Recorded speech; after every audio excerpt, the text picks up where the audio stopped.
Coming up on today's Daily Clone, what is wrong with Iowa State football, and is there a way out of it? All of that after a word from Fareway.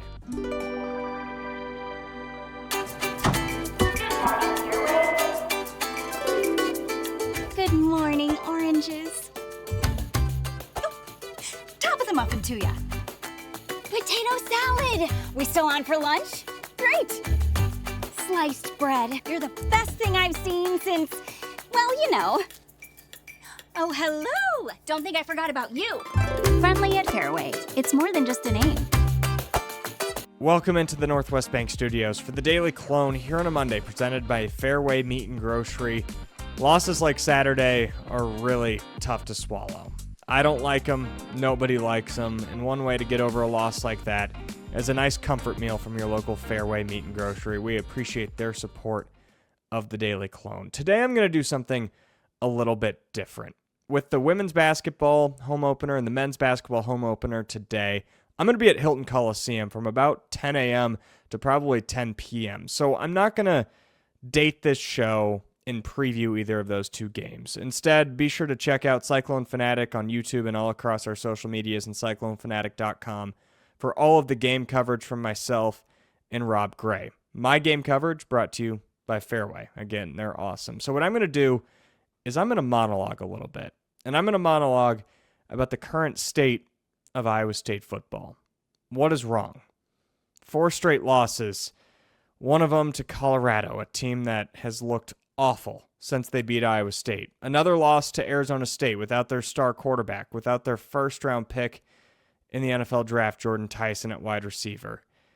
2 really bad losses. And the Cyclones, after a 5-0 start, are not playing the football that we saw them play in September, the football that we thought they were capable of, making a Big 12 championship again and maybe getting over the hump this year. It's not going to happen. And I mean, I think it starts with injuries. The season changed with Jeremiah Cooper's torn ACL and Jontez Williams' torn ACL. You can say next man up. You can say somebody else has to step in and make those plays, but sometimes you don't have guys that are that caliber. And Jontez and Cooper were both all Big 12 players. Trey Bell and Quentin Taylor Jr. have had moments, but they're not that. I think that has forced especially the back end of that defense to change. And while, yes, the defense has strung together a couple of good performances from a output standpoint, 24 points against Arizona State. They give up 34 against BYU when you take out Rocco Becht's pick 6, 24 against Colorado. On the surface, those outputs are fine. I think if you look yourself in the mirror as Iowa State, you say 24 points, 34 points, that should be enough for the Cyclone offense to go and win the game. And I'll get into the offense, but they haven't done that. The defense itself, it's just not a great unit. With the injuries, the current personnel, I don't think you can lean on them to win games. And I think they've done enough, and the offense hasn't. And that brings me in to Rocco Becht. And it's hard to talk about this because Rocco the guy, I love him. Rocco the player, I was saying a month ago how he has a claim to be the best quarterback in school history. And I still stand by what I said at the time. I made a video saying that Rocco was closer to the best quarterback in the country than the 10th best. I believed that at the time. The way Rocco played in August, the way he played in September, he was proving that day in, day out. Something has changed. I don't know what changed. Was it the hit that he took against Arizona, the hit he took against Cincinnati? Has he been the same since then? I would say no. Is he in his head because he feels the pressure of having an injured defense? He felt the pressure for so long of not having Kyle Conradi. Did he put too much on his shoulders? There's certainly an argument for that.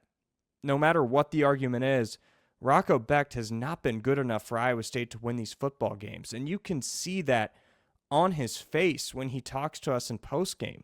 When he talks to us on Tuesdays, he feels the weight of the world. And it makes me hurt for him because we've seen Rocco be that killer. We've seen a confident Rocco having fun out there where it doesn't matter if he gets the ball back with 40 seconds left and no timeouts. You know he's going to go win that game. I didn't feel that on Saturday. I don't think really any of the fans thought that. And maybe that means that it's time for a refresh, a reset with Rocco. And I don't know how you do that. I don't know what those next steps are, but it certainly has to be looked into. My next point would be that right now we're seeing the effects of a double-edged sword. Iowa State is 5-4. Tell me that in 2013, tell me that in 2014, 2015, I'd say, okay, so why are people complaining? It's because Matt Campbell's raised the standard. This team started 5-0. This team was in a Big 12 championship last year. They won 11 games for the first time in school history. He has raised that standard. 6-6 is not acceptable. That's what he wanted when he got here.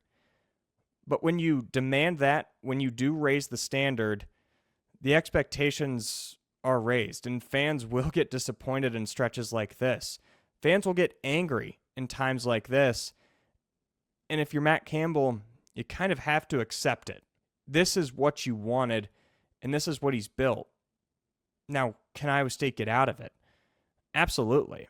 TCU, Kansas, Oklahoma State, those are 3 very winnable games. I know they'll be about a touchdown underdog to TCU on Saturday, but would it shock you at all if a Matt Campbell coached team went out there and surprised everybody, got off the deck?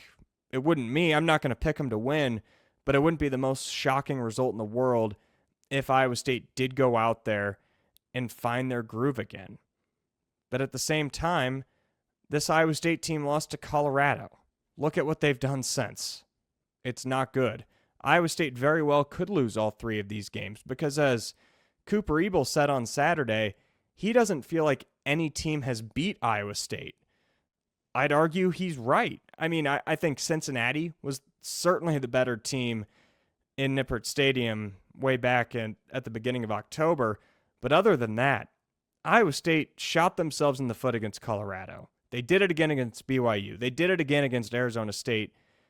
And if you can shoot yourself in the foot and lose to Colorado, you can shoot yourself in the foot and lose to Oklahoma State. So there's no guarantee that Iowa State wins any of the next 3 games on their schedule. Will they? I think they will win 1, maybe 2, and get to 7-5, which would be a fine season when you look at the entire history of Iowa State football. And that's why on the other end of this double-edged sword, it is better. I promise it's better to be mad about a 7-5 season than it is to be thrilled with a 7-5 season. It means that the program is in a better spot. But it also means that you're going to have to deal with a target on your back. And Matt Campbell dealt with it in 2021. You bring back all of this NFL talent. You bring back Brock Purdy, Breece Hall, Charlie Kohler, Mike Rose. The expectations were a Big 12 championship, and they should have been. 7-6. That wasn't going to cut it. They're dealing with the same thing this year. Can Matt Campbell find a way in the future, when he does bring back NFL talent, when he does bring back a lot of talent from a Big 12 championship losing team, can he rally the troops the next year and deal with those expectations? In my opinion, that is the one thing that Campbell still has to prove. And the fact that he's in the position to need to prove it is a really good thing for Iowa State football, even if it sucks right now, even if it's hard to show up to Jack Trice Stadium and watch what we watched on Saturday. That's my little rant.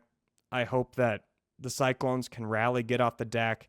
I hope we can see some smiles on those faces on Saturday down in Fort Worth, especially for number 3. I think number 3 right now, he needs a good game, and he needs to be able to take a deep breath and feel some of that pressure come off of his shoulders. We'll, of course, get you all the way up to game day right here on the Daily Clone. Thank you for tuning in to the Northwest Bank Studios here for the Daily Clone.